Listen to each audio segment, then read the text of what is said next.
সেদিন আমরা বেরিয়ে পড়েছিলাম তিতানের জেঠুমনির বাড়ির উদ্দেশ্যে। আর তোমরা কিছুদিন ধরেই দেখছো যে জেঠুমনি আইবুড়ো ভাত খেতেই ব্যস্ত। তার মানে বিয়েটা সামনেই চলে এসছে। তো আমরা সেদিন চলে যাচ্ছিলাম তত্ত্ব সাজানোর জন্য। তো দেখো আমরা দুপুর দুপুর বেরিয়ে পড়েছিলাম আর ওখানে গিয়ে খাওয়া দাওয়াটা করেই বসে পড়েছিলাম তত্ত্ব সাজাতে। তো একটা একটা জিনিস দিয়ে একটা একটা অনেক কিছু বানানো হয়েছিল। নৌকা, পদ্ম ফুল, পাখা, মাছ অনেক কিছু বানানো হয়েছিল। আর একটা গামছা দিয়ে ফ্রকও বানানো হয়েছিল।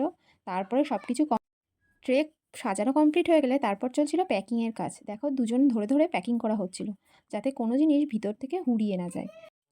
তারপর দেখো আস্তে আস্তে কিন্তু তত্ত্ব সাজানো প্রায় সব কমপ্লিট হয়ে যাচ্ছিল। তত্ত্বসূচি থেকে শুরু করে সব কিছুই খাবার দাবার সবই প্যাকিং হয়ে গিয়েছে।